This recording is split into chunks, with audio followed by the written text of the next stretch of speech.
Bien, je vous propose de commencer. Essayez de trouver des places à l'ombre, c'est tout ce que je peux vous suggérer. Quant à nous, nous sommes condamnés au soleil, donc on va essayer de supporter ça. Mais en tout cas, merci infiniment de votre présence. Bienvenue à toutes et à tous pour la remise du prix des lectrices et des lecteurs des bibliothèques de la ville de Paris, qui est décerné cette année à Guillaume Viry, qui se trouve juste à ma droite, pour son roman qui s'intitule L'Appelé et qui est paru aux éditions du Canoë. Nous allons passer, voilà Guillaume, le lauréat. Il est là.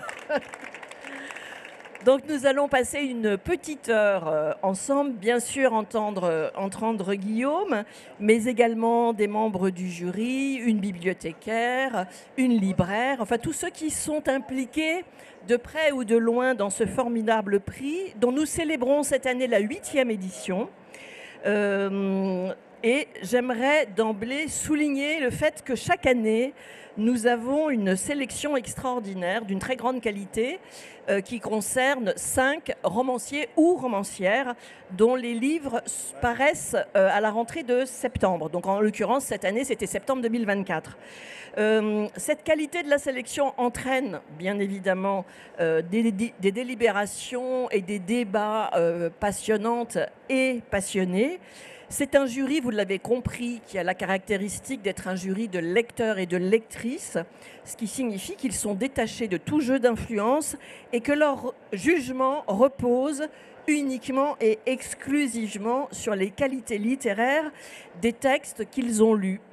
Et chacun, lors de ces délibérations, dispose d'une totale liberté d'opinion et de parole autour de cette passion commune qui nous rassemble aujourd'hui, qui est celle du livre et de la lecture. Alors cette année, le jury était composé de 13 usagers des bibliothèques. Il y avait également 2 membres du Conseil parisien de la jeunesse. Il y avait une étudiante en lettres à la Sorbonne.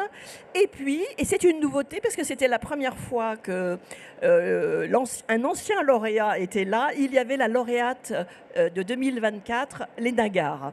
Voilà. Et puis, nous avions également 3 librairies qui participent qui ne participent pas nécessairement aux délibérations parce que ça a lieu un samedi et que c'est toujours un jour un peu compliqué pour les libraires, mais qui en tout cas ont lu les livres et qui nous font passer bien évidemment leurs votes et leurs commentaires. Et d'ailleurs, nous allons commencer par une libraire, Nassera Benmoud, de la librairie La Plume Vagabonde dans le 10e arrondissement, membre de l'association Paris Librairie. Et j'aimerais, Nassera, vous demander de dire un mot sur ce que représentent les premiers romans en librairie aujourd'hui. Et peut-être si vous avez constaté une évolution depuis quelques années quant à l'attrait du public pour ces premiers romans. Bonjour tout le monde. Ce que représente, je ne sais pas si je vais réussir à répondre à cette question. Je peux plus parler de comment on reçoit un premier roman. Un premier roman nous arrive souvent par un éditeur ou un représentant de maison d'édition, métier que je tiens à saluer aujourd'hui. Parfois sans couverture, juste avec un titre et un nom, donc on le reçoit vraiment sans a priori. Il est en revanche chargé d'attente, puisqu'on attend d'un premier roman beaucoup de surprises, un nouveau regard, une nouvelle voix, un sujet qu'on ne connaissait pas ou traité de manière différente. Donc on reçoit plutôt les livres comme ça. Et donc je tenais aussi à remercier le travail des bibliothécaires qui nous aident aussi à les regarder, à les ouvrir, à les lire grâce à leur sélection. Ça nous permet d'accroître le lectorat de ces premiers romans. Et je voulais aussi dire aux sélectionnés et aux lauréats de ce prix que vous pouvez être vraiment fiers parce que c'est un jury auquel j'ai participé plusieurs fois qui est extrêmement exigeant, très précis, qui lit attentivement, mais sûrement plus attentivement que moi et pas mal de mes confrères, les romans qui sont entre leurs mains. Donc vous pouvez vraiment être très très fiers de ce prix et d'avoir été sélectionné parmi ces nombreux Premier roman, mais je ne saurais pas dire exactement combien il y en a. Je ne sais pas non Voilà. plus. Si quelqu'un Je le sais sait. qu'il y en a beaucoup chaque année et il semblerait qu'il y en ait de plus en plus de publiés chaque année. Voilà. Et que beaucoup de maisons qui n'accueillaient pas de nouveaux romans jusqu'à présent le font désormais. C'est peut-être aussi ce que vous avez pu constater. Oui, on voit de plus en plus de premiers romans, effectivement. Quand ils nous sont présentés, ils sont labellisés premiers romans. On essaye d'avoir un regard attentif.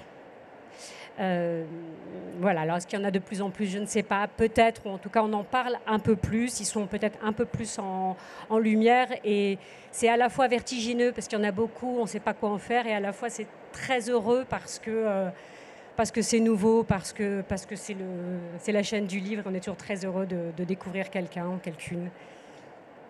Merci Nacera. Vous pourrez bien sûr reprendre la parole tout à l'heure, mais Ah ben oui, parce qu'il faut que je parle de notre association. ben oui, Hein? mais bien sûr, mais bien sûr.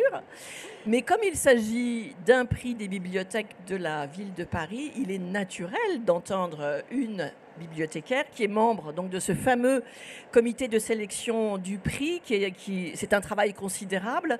Donc Julie Legrand de la bibliothèque Arthur Rimbaud. Et donc je l'ai dit tout à l'heure, la sélection des romans s'est effectuée parmi les livres publiés lors de la rentrée littéraire de septembre 2024. Alors il y a peut-être une première chose que j'avais envie de vous demander, Julie. Dans le jury, l'un des membres du jury spontanément a dit « Ah, mais cette année, on a eu une sélection un peu sombre, c'est-à-dire des sujets... » Voilà. Et ils ont tout de suite posé la question de savoir « Mais est-ce que c'était délibéré de la part des bibliothécaires ?» Voilà. Donc c'est peut-être une question que je pourrais vous poser. Bonjour à tous. Alors non, ça n'a pas été délibéré, bien entendu. On n'a pas eu envie de plomber le moral de tous les lecteurs parisiens. En revanche, le livre représente l'actualité souvent, et finalement, les sujets qui nous interrogent sont rarement les sujets les plus joyeux. Les sujets qui nous percutent sont rarement les plus drôles. Donc on a besoin d'être un peu malmenés, nous, les lecteurs, et je pense qu'à travers cette sélection, on offre aussi une réflexion sur ce qui se passe dans le monde, tout simplement. C'est vrai que le roman est de plus en plus le lieu d'interrogation et de questionnement sur le monde de façon générale, que ce soit l'actualité, comme vous venez de le dire, ou l'histoire, parce que ça peut aussi être par le biais de l'histoire. Eh bien justement, dans cette sélection, il y avait quand même plusieurs romans qui évoquaient l'histoire. Donc il y avait le roman de Bénédicte Dupré-Latour, qui se passe quand même lors de la conquête un peu du Nouveau Monde, avec des personnages qui se confrontent à une réalité assez difficile. Il y a le roman de Justy, Le Juif rouge. Là, c'est quand même le portrait d'un homme un peu extraordinaire dans un siècle pas ordinaire non plus, et très violent à travers plusieurs guerres. Et enfin, il y a le texte de Guillaume, qui est un texte quand même sur la guerre d'Algérie. L'histoire aussi avec un grand H, n'est-ce pas ? Merci beaucoup. On en parlera bien sûr avec Guillaume tout à l'heure, et puis vous pourrez aussi lui poser des questions. Et je voudrais maintenant donner la parole à deux des membres du jury, qui sont donc, je vous l'ai dit tout à l'heure, pour la plupart d'entre eux des lecteurs des bibliothèques. Et donc deux d'entre eux ont accepté de prendre la parole au nom du groupe. Il s'agit de Sonia Imbert et de Vincent Alibert. Et je voudrais tous les deux vous inviter à partager à la fois vos expériences de lecteurs et puis aussi l'expérience de ce que vous avez vécu à l'occasion de cette délibération de jury. Oui, alors on est un petit peu les délégués de classe. Ce qu'on va faire, c'est que moi je vais plutôt vous parler de la journée et Vincent parlera de l'expérience lecteur. Première chose déjà, je viens de remarquer que c'est pris des lectrices et des lecteurs, et parmi le jury, il faut quand même savoir qu'il y avait 2/3 de femmes, donc c'est bien un domaine où là pour le coup nous sommes majoritaires et ça fait plaisir. Tout à l'heure vous disiez on a noté qu'il y avait beaucoup de noirceur dans la sélection des romans, et en fait dans les critères qui nous ont été suggérés par Catherine, que je garderai mystérieux parce que vous n'allez pas savoir comment on a fait tout ça, mais on a tous essayé de chercher, et c'est comme ça qu'on l'a dit, la lumière et l'espoir dans le roman qui serait sélectionné. Et puis surtout, essayer de sélectionner un roman qui nous laisserait une empreinte. Voilà, ça a été parmi les critères. Ce que j'ai trouvé génial, c'est évidemment la diversité du jury. Il y avait des retraités, des étudiants, des bibliothécaires de 19 à 63 ans, je crois, à peu près. Le rôle de Catherine, pour moi, était super important parce qu'elle a vraiment laissé la parole à tout le monde, systématiquement. C'est-à-dire à chaque tour de table, c'était un roman, un tour de table. Tout le monde a parlé, même les plus timides, et donc ça, je trouve ça génial parce que tu nous as vraiment incité à tous parler et à prendre la parole. Évidemment, la richesse des débats. Je crois que c'est Vincent qui disait, ce qui était génial aussi, c'est que parfois, il y a certaines personnes qui arrivent à un peu mieux dire ce qu'elles ressentent, et que le fait de l'écouter, ensuite, quand on reprend la parole, on arrive à mieux gérer, on va dire, mieux gérer son avis, on va dire, sur le sujet. Donc ça, c'était super aussi. C'est une journée qui a duré quand même, je crois, de 10h à 17h. Oui. Je n'ai pas vu, véridique, j'ai absolument pas vu passer le temps. C'était fou, comme c'est passé vite. On a eu 1 heure de pause et c'est tout, mais c'était passionnant. Et surtout, de se dire qu'on a été un jury. On était tous très, très, très heureux d'être là, très engagés. Et on s'est sentis investis d'une mission de fou et d'une responsabilité dingue, parce qu'un premier roman, c'est primordial pour un auteur, on imagine.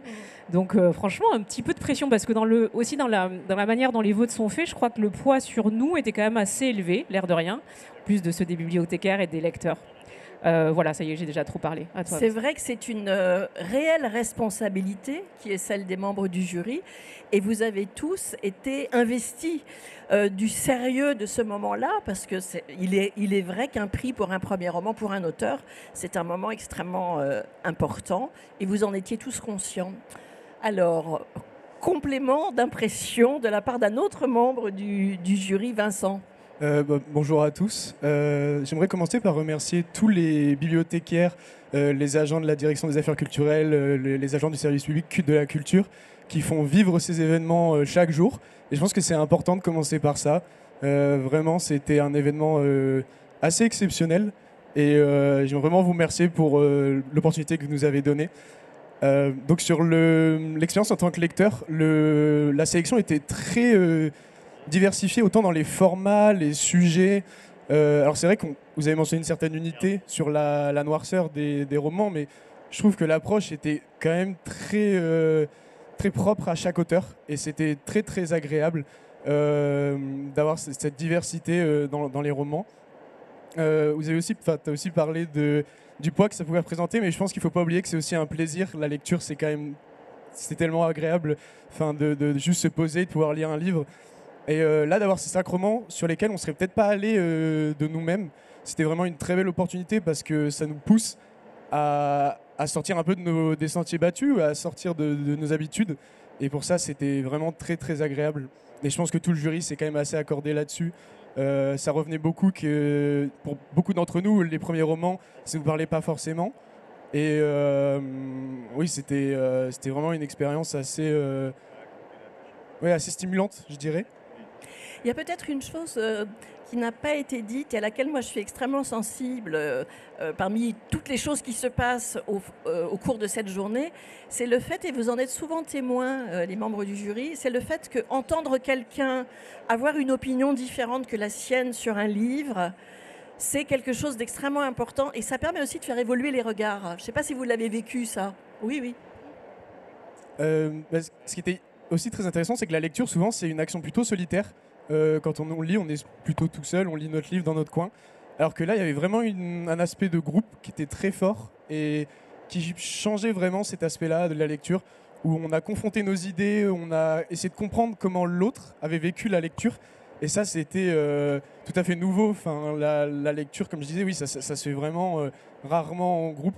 Et là, c'était très agréable, même au gré des rencontres avec les auteurs dans les bibliothèques. Ça nous permettait de voir que d'autres gens qui avaient lu les mêmes livres ne l'avaient pas forcément reçu d'une manière identique, et de vraiment avoir une nouvelle approche.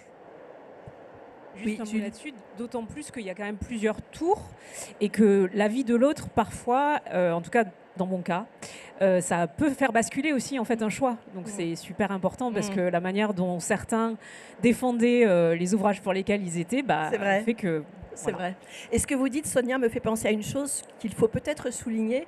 C'est vraiment le fait que c'est un prix participatif, et ce, à deux niveaux, parce qu'il y a la présence, bien sûr, des membres du jury qui sont des lecteurs des bibliothèques, mais parallèlement à cela, toutes les bibliothèques qui participent à ce prix disposent des urnes à l'intérieur desquelles les usagers des bibliothèques peuvent glisser leur bulletin ou bien voter également, bien sûr, par Internet.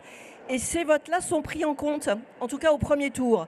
Après, c'est le jury qui est souverain, et c'est lui, bien sûr, qui décide du lauréat. Voilà. Alors, avant qu'on passe au moment officiel de la remise du prix, je crois que Nacera, vous vouliez dire un petit mot de l'association des libraires. Non, mais c'est le moment de le faire. C'est le moment, j'y vais alors. C'est encore moi. Donc oui, encore une fois, pour abonder dans votre sens, moi je trouvais qu'à chaque fois qu'on délibère, j'ai pas l'impression d'avoir lu le même livre, donc c'est comme si j'avais presque envie de les relire tous tout de suite. C'est vraiment très chouette. Paris Librairie, c'est une association qui regroupe plus de 200 libraires indépendants et qui repose sur un site de géolocalisation des livres. Donc vous cherchez l'un des livres de cette sélection, vous allez sur le site de Paris Librairie, ça le géolocalisera autour de vous. Ça vous donne donc accès à plus d'1 million de livres, la plus grande librairie du monde. Donc je trouve ça assez merveilleux pour le souligner. Et encore une fois, bravo aux sélectionnés et aux lauréats. Merci, merci beaucoup. Alors le moment officiel est arrivé, celui de la remise du prix. Et c'est alors... Ah, quand même. Ah, quand même, il attend ça depuis tout à l'heure.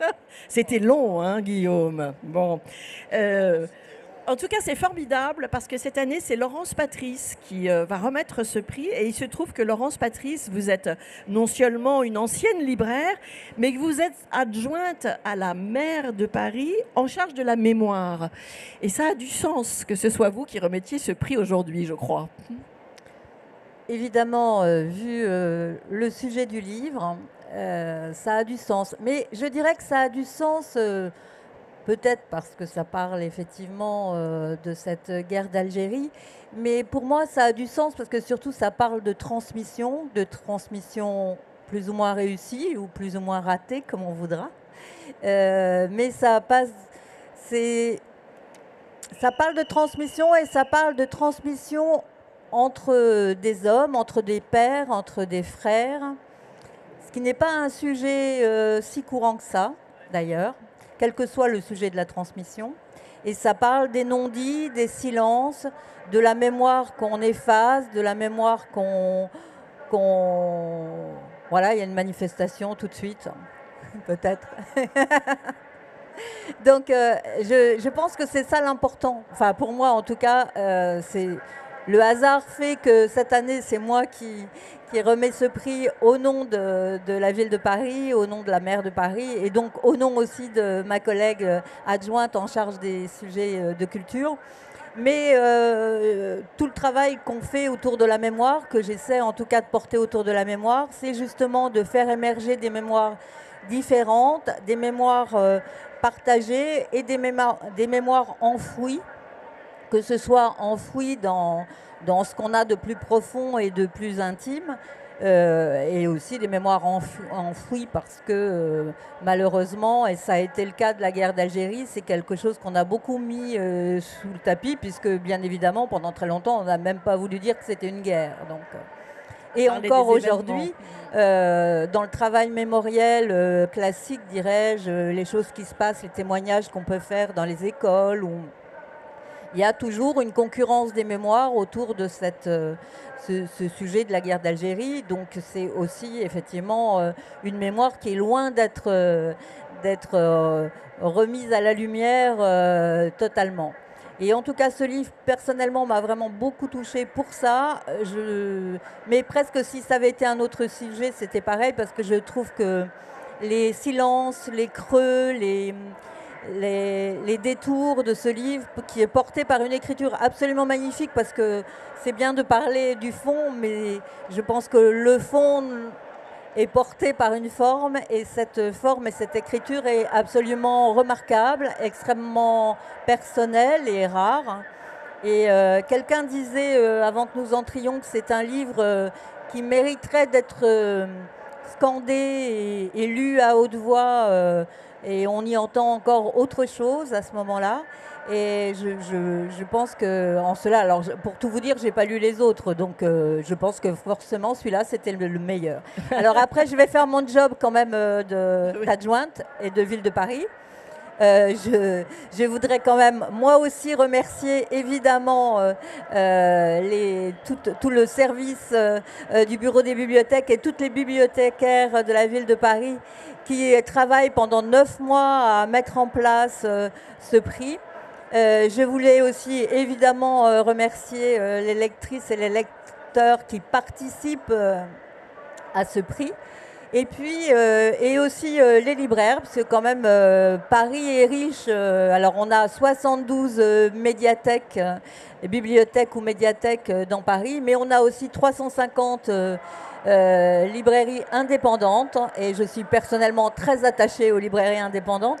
Et alors, la plupart sont Paris Librairie. Ce sont les plus organisées, il y en a quelques-unes en plus. Et ce qui est formidable dans ce livre, c'est que, dans ce prix, pardon, c'est que justement, pour la 8e année consécutive, on arrive à lier ce monde, ces acteurs de la lecture, ces acteurs du livre, qui font la vie parisienne de la transmission du livre. Et ça, c'est vraiment formidable. Le but étant évidemment de toucher toutes et tous un maximum de lecteurs, de Parisiennes et de Parisiens, puisque nos bibliothèques sont extrêmement fréquentées. Voilà. Merci. Alors maintenant, ça va être le moment essentiel. Alors, je dois aussi dire que pour la première fois, ce prix est doté et qu'il y aura un virement qui sera fait, un virement certes modeste, mais intéressant, de 500 €. Et c'est la première fois, je crois, que le prix est doté en argent. Voilà, il était temps. Mais avant, c'était en chèque lire. Bon, il n'y a pas que les livres dans la vie. Hein. Donc, alors, je donne le trophée, c'est ça? Mais oui, il faut qu'il ait. Bah oui, c'est. Vous levez tous les deux, vous vous mettez là, voilà, et voilà le trophée.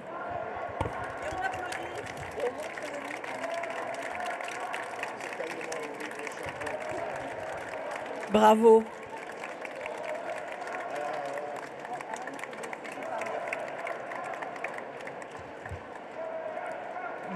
Bravo, Guillaume. Merci. C'est bien, hein? Voilà, le trophée. Alors, bien sûr, c'est la force de l'écriture. Hein. Il y a une manifestation, oui, j'ai bien l'impression. Qui manifeste, là? Qui s'approche de nous, d'ailleurs. Est-ce qu'on peut les sortir de le... Je ne sais pas. J'arrive pas à entendre. Bon, j'espère que vous arrivez à nous entendre, nous. Bien sûr, Guillaume, félicitations. Merci beaucoup. Ça a été dit, mais je tiens vraiment à insister là-dessus. C'est vraiment la force d'écriture de l'Appelé qui lui a valu d'être retenu et d'être lauréat aujourd'hui. Et on va en parler un tout petit peu. Mais comme ça a été suggéré à l'instant, c'est un livre qu'il faut peut-être écouter à voix haute. Donc, je vous propose un tout petit moment de lecture. C'est un des chapitres, pour moi, les plus forts du livre. Il se situe à la page 37 et je vous en donne lecture. Les 2 feuilles de l'armée française sont lacunaires. Des dates. Seules des dates. Moi, Julien, je les lis. 20 décembre 1960, embarquement à Marseille. 21 décembre 1960, débarquement à Alger. Janvier 1961, affecté à la 70e compagnie de réparation divisionnaire basée à Berouadjia. 17 mars 1961, évacué sanitaire par voie maritime depuis Alger. 18 mars 1961, débarqué à Marseille. 3 mois. Tu ne restes que 3 mois. Évacué sanitaire. Que veut dire évacué sanitaire? Que sont ces 2 mots? Que sont ces 3 mois? Quoi à l'intérieur des mots? Quoi à l'intérieur des chiffres? Quel est le secret de l'homme qui meurt à 30 ans. Ça s'est mal passé dès la traversée, me dit Joseph. Jean ne voulait pas partir. Joseph n'en dit pas plus. Je pense que Joseph n'en sait pas plus. Je ne comprends pas. Je n'ai aucune image. Je n'ai aucune idée. Aide-moi, Jean. Aide-moi. Quoi ? T'as foutu un point dans la figure d'un sergent qui disait qu'il était tellement content d'aller se farcir de l'arabe ? Quoi ? T'as reluqué la plus jolie fille de tout le rad ? Manque de bol, c'était la petite de l'adjudant ? Quoi ? T'as gueulé à la lune que vous autres étiez tous des fous alliés d'aller maintenir l'ordre dans des coins qui n'auraient jamais dû être français ? Quoi ? T'as seulement dit qu'on t'envoyait au casse-pipe, que c'était pas un service militaire que t'allais faire, mais une guerre. Tu ne donnes aucune nouvelle pendant ces 3 mois. Joseph se souvient, il t'a écrit une lettre, il t'a demandé de donner des nouvelles à votre mère, Jeanne, à votre père, Louis. Toi, Jean, tu n'as jamais répondu. Je dois poursuivre, les mots manquent. Moi, Julien, je dois faire comme Joseph, les yeux plongés dans les lunettes du microscope. Je dois inventer, donner forme à l'informe. Moi, Julien, je dois être Jean, l'homme qui meurt à 30 ans, que Jean vive encore, vive pour enfin mourir, qu'enfin Jean meure, qu'enfin Jean puisse mourir véritablement. Je donne de nouveaux coups de pagaie, je quitte l'entrelac, la pirogue glisse sur des eaux sans fond, évite les éboulis. Moi, Julien, je dois poursuivre dans le pays inconnu. Voilà pour cet extrait de L'Appelé de Guillaume Viry.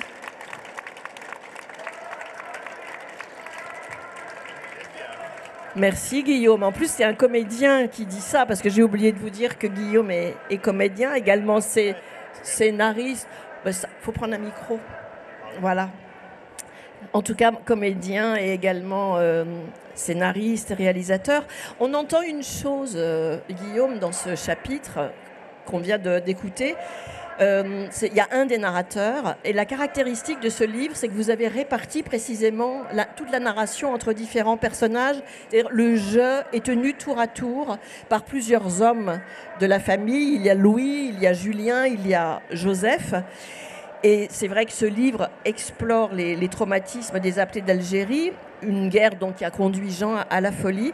Mais moi, j'aimerais bien qu'on s'arrête un peu sur cette construction que je trouve extrêmement intéressante, dans laquelle, au fond, chacun des hommes, tour à tour, vient apporter son regard sur cette histoire qui n'a jamais été dite et racontée.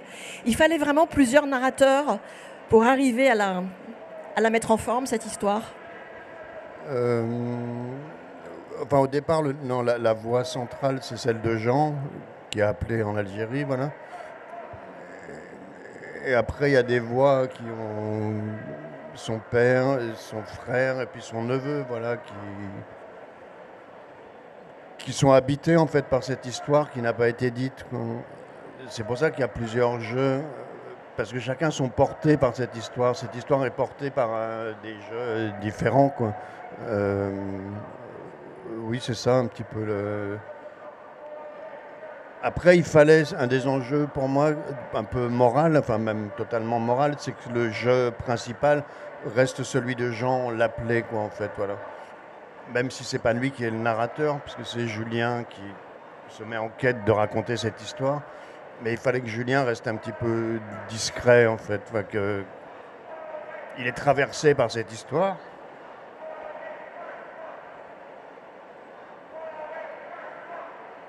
Mais c'est pas le... Voilà, il est seulement traversé. Voilà. C'est pas lui le personnage principal. Voilà.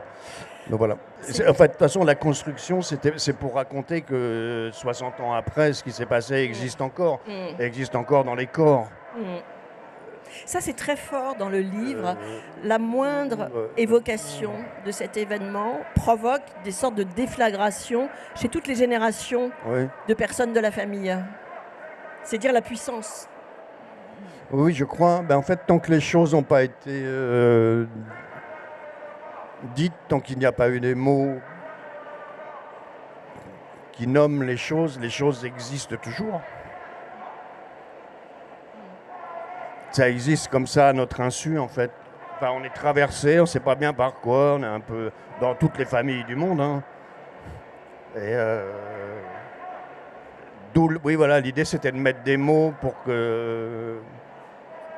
Fallait qu'il y ait des mots, quoi. Voilà, oui, tout à fait. Ouais. Et c'est vrai que quand les mots n'ont pas été prononcés sur des histoires aussi douloureuses que celle-ci, moi ce que je trouve très intéressant, c'est que vous avez, du point de vue du traitement littéraire, proposé, et vous proposez un récit qui est plein de blanc, plein de silence, comme pour restituer cette difficulté finalement à verbaliser, à mettre en mots cette mémoire. Oui, tout à fait. Mais en fait, au départ de l'écriture, je m'étais dit que j'allais remplir les blancs, que j'allais avoir des réponses. Mais en fait, c'est absolument pas ça, et c'est pas grave d'ailleurs. Et finalement, ce qui compte, c'est d'avoir écrit ces blancs, quoi. Enfin, qu'ils soient là. De nommer qu'il y a toujours du blanc, il y a toujours des... C'est une histoire avec des blancs. Et au moins, c'est une histoire quand même. C'est ça qui compte. C'est qu'il y a une histoire plutôt que pas d'histoire. Il y a une histoire, cette histoire de ce jeune homme qui, comme la plupart des appelés de la guerre d'Algérie, n'a pas voulu partir, n'a pas voulu cette guerre, et qui pourtant a tout vu, a tout entendu. Et moi, votre livre, je crois que je vous l'avais déjà dit, mais je ne peux pas m'empêcher de le redire parce que je trouve que c'est très fort. Il ne parle pas de la guerre directement, il parle de l'effet que la guerre produit sur les hommes. Et là, ça m'a vraiment fait penser au roman de Laurent Mauvigné, Des Hommes. Parce que c'est la même façon de ne pas parler de la guerre de façon frontale, mais de montrer tout ce que ça déclenche. Oui, complètement. C'est le roman de Laurent Mauvigné, je l'adore absolument. Enfin, il est fascinant, je trouve. C'est sur plusieurs appelés, lui, en fait. C'est plusieurs. C'est pas un seul appelé, putain. Ils sont 3 dans le roman, je crois. Oui. Pas un seul abcès. Oui, oui. C'est un lapsus, oui. Oui, non, c'est un roman que je conseille à tout le monde, qui est formidable. Oui. Et qu'effectivement, c'est un peu le même procédé. C'est qu'il ne parle pas de la guerre, mais il parle de ses appelés 50 ans plus tard, qui, dans un bled machin, qui sont tous alcooliques, fracassés, qui n'arrivent plus à vivre, en fait. Toujours hanté par cette guerre, oui. Oui, bien sûr. C'est un long poème, en tout cas. Il a été, par beaucoup de membres du jury, lu comme un texte de prose poétique. Il a vraiment la caractéristique d'avoir travaillé la langue comme un poème. Et on peut le lire à la fois comme une longue déploration, mais on peut aussi le lire comme une longue protestation. Il y a peut-être les deux dimensions dans le texte. Oui. Après, je sais pas tellement voulu protester, en fait. Enfin, je sais pas. Non, j'ai voulu raconter cette histoire, oui, qui est terrible, qui est tragique. Enfin, c'est pas possible, on peut pas faire... Il faut que les hommes s'empêchent à un moment. Comme disait l'autre, comme disait Camus. Et ces hommes-là, enfin certains de ces hommes-là ne se sont pas empêchés en Algérie. Ils se sont permis tout. Ils ne se sont pas empêchés, il faut s'empêcher. Sinon on n'est pas un homme. Donc c'est plutôt ça, mais c'est pas une charge. Non, du tout, c'est absolument pas une charge. C'est juste, d'ailleurs, c'est une déploration. Oui, et c'est questionner comment se fait-il qu'ils ne se sont pas empêchés, quoi. Qu'est-ce qui fait qu'un homme ne s'empêche pas? Qui est une vaste question. Guillaume, peut-être vous inviter à dire un petit mot de ce prix, parce qu'un prix pour un premier roman, ça a été souligné tout à l'heure par les membres du jury, c'est un moment important. Est-ce que déjà pour vous, quelque chose s'est passé depuis que vous savez que vous avez reçu ce prix? Je crois que vous aviez en plus préparé un petit discours. Non, c'est des notes. De le lire. C'est des notes. Ah, c'est des notes. Bon, d'accord. C'est des penses bêtes. Non, je suis très. C'est formidable ce prix. Enfin, comment dire, je pouvais pas rêver mieux comme prix. C'est pas une flatterie. Hein. C'est que ça veut dire au début il y a des bibliothécaires, après il y a des lecteurs, après il y a un jury, après il y a encore d'autres lecteurs. Après, c'est pas 10 bonhommes dans une salle qui disent qui renvoient des prix à des maisons d'édition. C'est pas ça, on est d'accord. Donc Oui. ça s'appelle un prix indépendant. C'est ça, absolument. Donc c'est bouleversant, quoi. Mm. Ça veut dire que ça a été lu en plus dans les... J'ai vu, hein, le livre est dans toutes les bibliothèques et il est lu partout. Mm. Donc c'est très émouvant pour moi et très émouvant pour l'histoire. Mm. Oui, c'est très émouvant, effectivement. Julie, Enfin, à ce sujet, j'avais peut-être envie de demander, est-ce que dans les bibliothèques, il va y avoir, parce que là, pour l'instant, c'était tenu secret jusqu'à présent, hein, le fait que le lauréat n'était pas... Mais en général, est-ce qu'il y a des réactions après chez les usagers des bibliothèques? Une fois qu'ils savent qui est le lauréat, ils viennent vous voir, ils en parlent? Alors bien sûr, il va y avoir des questions.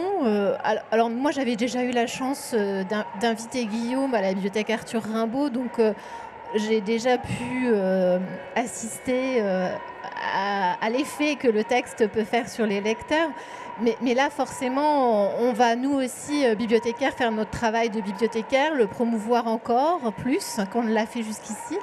Et je pense que d'autres personnes vont le découvrir avec maintenant ce fameux prix des lecteurs. Donc on est très content aussi qu'il ait que sa vie se prolonge au sein de nos établissements. Peut-être une dernière question, s'il y en a une, de la part de Nacera, de Sonia ou de Vincent. Une question pour Guillaume. Ils ont été comblés par la lecture du livre. J'avais rencontré ce jeune homme au tout début. Hein. J'avais dit votez pour moi. Il n'avait pas encore lu le livre. J'avais filé un petit billet, bon, pas énorme. Hein. Et puis là, bon. C'est passé comme une lettre à la poste. Voilà. C'était rencontré au début. Oh, bon. oui, on s'était parlé et tout. Non, mais et ça aussi, c'était super, la rencontre, l'accessibilité des auteurs. Oui, ouais. oui, parce qu'il y a précédemment, bien sûr, avant la séance de délibération, il y a une soirée qui permet de rencontrer les 5 auteurs. Et donc, en général, les membres du jury aiment bien se déplacer pour les écouter. Hein, voilà. Non, mais je pense que si j'aurais une question, parce que de mémoire, vous êtes comédien avant tout, vous avez un autre parcours artistique avant les livres. Est-ce que vous voulez continuer dans l'écriture maintenant ou faire tout en même temps ou... Je ne sais pas. Non, il faut que j'écrive, ouais. Très bien. Ça me semble être une sage décision. Mais merci beaucoup. Et alors, avant de finir, j'aimerais inviter 2 des finalistes du prix qui sont présents à nous rejoindre. Il s'agit de Elliot Ruffel, dont le roman Après ça est paru aux éditions de l'Olivier, et puis de Bénédicte Dupré-Latour, auteur de Terre promise aux éditions du Penseur. Et puis, j'aimerais inviter Léna Gare, la lauréate du prix en 2024, pour son roman Tu meurs ou tu tues, qui cette année a pris part donc et on fait une photo. Alors, je ne ferai pas une annonce pour le texte de l'année prochaine, je veux juste dire que les personnes qui voudraient une petite signature de la part de Guillaume, ça sera possible juste après. Voilà.